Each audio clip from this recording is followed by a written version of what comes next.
ಎಲ್ಲರಿಗೂ ನಮಸ್ಕಾರ ಸ್ನೇಹಿತರೆ. ಇಡೀ ಕರ್ನಾಟಕದಾದ್ಯಂತ ಇರುವ ರಾಜ್ಯದ ಎಲ್ಲ ಬಡವರಿಗೆ, ಇರಲು ಸ್ವಂತ ಮನೆ ಇಲ್ಲದವರಿಗೆ, ಬಾಡಿಗೆ ಮನೆಯಲ್ಲಿ ವಾಸಿಸುತ್ತಿರುವವರಿಗೆ, ಸ್ವಂತ ಜಾಗ ಇಲ್ಲದವರಿಗೆ ಕೇಂದ್ರ ಸರ್ಕಾರದಿಂದ ಈಗ ಮತ್ತೊಮ್ಮೆ ಪ್ರಧಾನಮಂತ್ರಿ ಆವಾಸ್ ಯೋಜನೆ ನೋಂದಣಿ ಆರಂಭವಾಗಿದ್ದು, ಅರ್ಜಿ ಸಲ್ಲಿಸುವ ಮೂಲಕ ಕೇಂದ್ರ ಸರ್ಕಾರದಿಂದ ಉಚಿತವಾಗಿ ಮನೆ ನಿರ್ಮಿಸಿಕೊಳ್ಳಲು ಹಣ ಅಥವಾ ಮನೆ ಪಡೆದುಕೊಳ್ಳಬಹುದಾಗಿದೆ. ಈಗ ಮತ್ತೊಮ್ಮೆ ಪ್ರಧಾನಮಂತ್ರಿ ಆವಾಸ್ ಯೋಜನೆ ಮೂಲಕ ಹೊಸ ಅರ್ಜಿಗಳು ಈಗ ಆರಂಭಗೊಂಡಿದ್ದು, ಬಡವರಿಗೆ ಮತ್ತೊಮ್ಮೆ ಅವಕಾಶ ನೀಡಿದಂತಾಗಿದೆ. ಸ್ವಂತ ಮನೆ ಇಲ್ಲದ ಪ್ರತಿಯೊಬ್ಬರೂ ಕೂಡ ಈ ಯೋಜನೆಯ ಸಂಪೂರ್ಣ ಲಾಭವನ್ನು ಪಡೆದುಕೊಳ್ಳಿ. ಈ ವಿಡಿಯೋ ಈ ಯೋಜನೆಗೆ ಯಾರೆಲ್ಲ ಅರ್ಹರು ಎಂದು ನೋಡೋಣ ಬನ್ನಿ. ಅಗತ್ಯವಾಗಿ ಬೇಕಾಗುವ ದಾಖಲೆಗಳೇನು, ಎಲ್ಲಿ ಅರ್ಜಿಯನ್ನು ಸಲ್ಲಿಸಬೇಕು, ಯಾವಾಗ ಮತ್ತು ಹೇಗೆ ಮನೆ ದೊರೆಯುತ್ತದೆ ಎನ್ನುವ ಕಂಪ್ಲೀಟ್ ಡೀಟೇಲ್ಸ್ ತಿಳಿದುಕೊಳ್ಳಲು ಈ ವಿಡಿಯೋವನ್ನು ತಪ್ಪದೇ ಕೊನೆವರೆಗೂ ನೋಡಿ.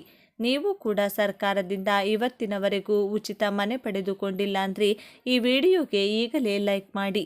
ಸರ್ಕಾರದಿಂದ ಪ್ರಧಾನಮಂತ್ರಿ ಆವಾಸ್ ಯೋಜನೆಯ ಮೂಲಕ ಹೊಸ ಅರ್ಜಿಯನ್ನು ಸಲ್ಲಿಸಿ ಮನೆ ಪಡೆದುಕೊಳ್ಳುವ ಸಂಪೂರ್ಣ ಮಾಹಿತಿಯನ್ನು ತಿಳಿದುಕೊಳ್ಳಲು ವಿಡಿಯೋವನ್ನು ತಪ್ಪದೇ ಕೊನೆವರೆಗೂ ನೋಡಿ.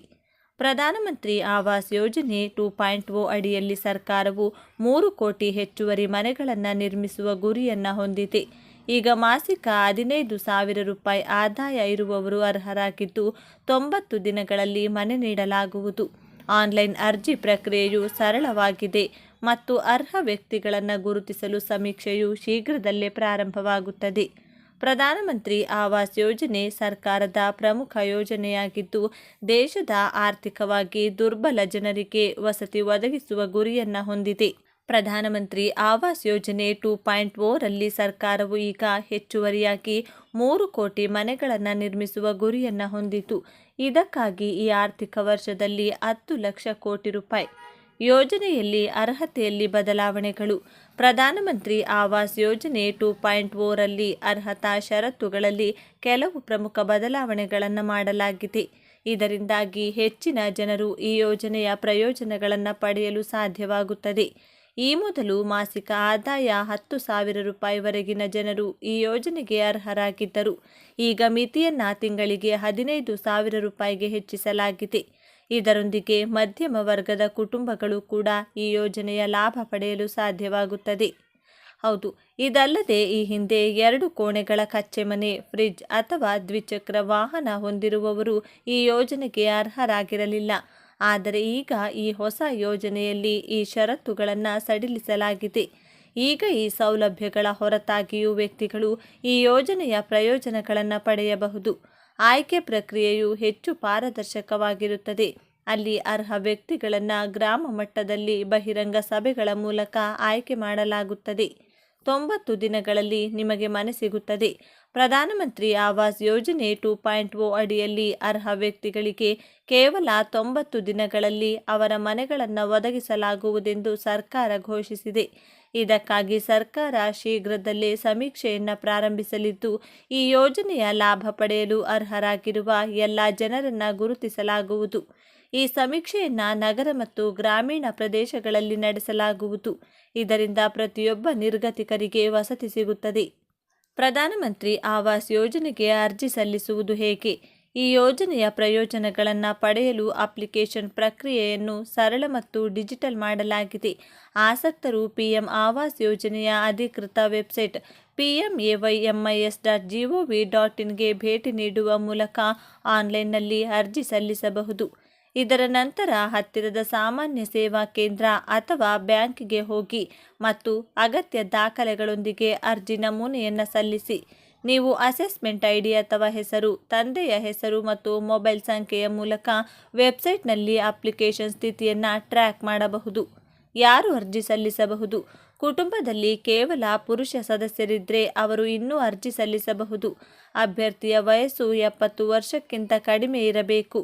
ಅರ್ಜಿದಾರರ ಅಥವಾ ಅವರ ಕುಟುಂಬದ ಯಾವುದೇ ಸದಸ್ಯರ ಹೆಸರಿನಲ್ಲಿ ಈಗಾಗಲೇ ಯಾವುದೇ ಮನೆ ಇರಬಾರದು.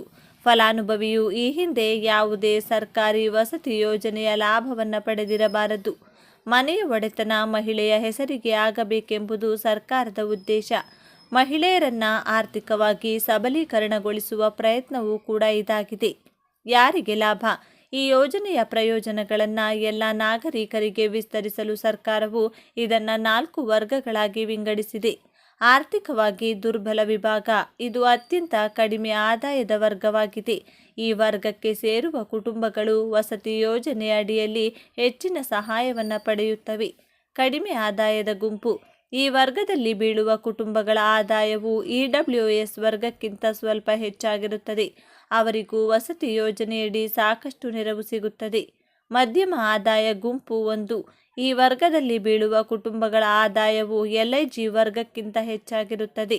ಮಧ್ಯಮ ಆದಾಯದ ಗುಂಪು 2, ಇದು ಅತ್ಯಧಿಕ ಆದಾಯ ವರ್ಗವಾಗಿದೆ. ಇದರ ವರ್ಗಗಳಿಗೆ ಹೋಲಿಸಿದರೆ ಈ ವರ್ಗದಲ್ಲಿ ಬೀಳುವ ಕುಟುಂಬಗಳು ಕಡಿಮೆ ಸಹಾಯವನ್ನು ಪಡೆಯುತ್ತವೆ. ರಾಜ್ಯದ ಕೋಟ್ಯಾಂತರ ಮಹಿಳೆಯರಿಗೆ ಬಿಗ್ ಶಾಕ್ ಎದುರಾಗಿದೆ. ಸಿಎಂ ಸಿದ್ದರಾಮಯ್ಯ ನೇತೃತ್ವದ ಕಾಂಗ್ರೆಸ್ ಸರ್ಕಾರ ಮಹಿಳೆಯರಿಗಾಗಿ ಜಾರಿಗೆ ತಂದಿರುವ ಉಚಿತ ಬಸ್ ಪ್ರಯಾಣದ ಶಕ್ತಿ ಯೋಜನೆ ಪರಿಷ್ಕರಣೆ ಆಗುವ ಬಗ್ಗೆ ದೊಡ್ಡ ಸುದ್ದಿ ಹೊರಬಿದ್ದಿದೆ. ಹೌದು, ರಾಜ್ಯದ ಮಹಿಳೆಯರು ಬಸ್ನಲ್ಲಿ ಉಚಿತವಾಗಿ ಪ್ರಯಾಣ ಮಾಡುವ ಶಕ್ತಿ ಯೋಜನೆ ಪರಿಷ್ಕರಣೆ ಆಗುವ ಬಗ್ಗೆ ಖುದ್ದು DCM DK ಶಿವಕುಮಾರ್ ಅವರೇ ಸುಳಿವು ನೀಡಿದ್ದಾರೆ. ಬೆಂಗಳೂರಿನ ವಿಧಾನಸೌಧದ ಬಳಿ ಬುಧವಾರ ಕರ್ನಾಟಕ ರಾಜ್ಯ ರಸ್ತೆ ಸಾರಿಗೆ ನಿಗಮ ದ 20 ನೂತನ Volvo Airavat club class 2.0 bus ಉದ್ಘಾಟಿಸಿ ಅವರು ಮಾತನಾಡಿದರು. ಅನೇಕ ಜನರು ನನಗೆ ಇಮೇಲ್, ಮೆಸೇಜ್ ಮಾಡಿ ನಾವು ಟಿಕೆಟ್ಗೆ ಹಣ ಕೊಡುವುದಕ್ಕೆ ಸಿದ್ಧವಾಗಿದ್ದೇವೆ, ನಮಗೆ ಉಚಿತ ಪ್ರಯಾಣ ಬೇಡವೆಂದು ಮೆಸೇಜ್ ಹಾಕಿದ್ದಾರೆ. ನಾವು ಟಿಕೆಟ್ಗೆ ದುಡ್ಡು ಕೊಡುತ್ತೇವೆ, ಆದರೆ ಬಸ್ನಲ್ಲಿ ಹಣ ತೆಗೆದುಕೊಳ್ಳುತ್ತಿಲ್ಲವೆಂದು ಹೇಳುತ್ತಿದ್ದಾರೆ.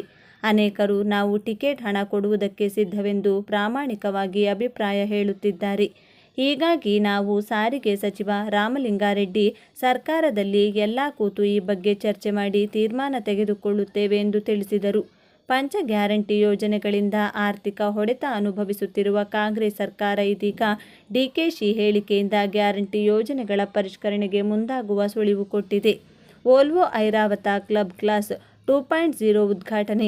ವಿಧಾನಸೌಧದ ಬಳಿ ಇಂದು ಕರ್ನಾಟಕ ರಾಜ್ಯ ರಸ್ತೆ ಸಾರಿಗೆ ನಿಗಮದ 20 ನೂತನ ವೋಲ್ವೋ ಐರಾವತ ಕ್ಲಬ್ ಕ್ಲಾಸ್ 2.0 ವಾಹನಗಳಿಗೆ CM Siddaramaiah, DCM DK Shivakumar ಹಾಗೂ ಸಚಿವ ರಾಮಲಿಂಗಾರೆಡ್ಡಿ ಅವರು ಚಾಲನೆ ನೀಡಿದರು. ಈ ಬಗ್ಗೆ ಟ್ವೀಟ್ ಮಾಡಿರುವ DCM DK ಶಿವಕುಮಾರ್, ರಾಜ್ಯ ರಸ್ತೆ ಸಾರಿಗೆ ಸಂಸ್ಥೆಯು ಖಾಸಗಿ ಸಂಸ್ಥೆಗಳನ್ನು ಮೀರಿಸಬಲ್ಲ ಗುಣಮಟ್ಟದ ಸೇವೆಗಳನ್ನು ನೀಡುತ್ತಿದೆ. ನಾವು ಶಕ್ತಿ ಯೋಜನೆಯ ಮೂಲಕ ಹೆಣ್ಣು ಮಕ್ಕಳು ಉಚಿತವಾಗಿ ಬಸ್ನಲ್ಲಿ ಪ್ರಯಾಣ ಮಾಡುವ ಅವಕಾಶ ಕಲ್ಪಿಸಿದೆವು.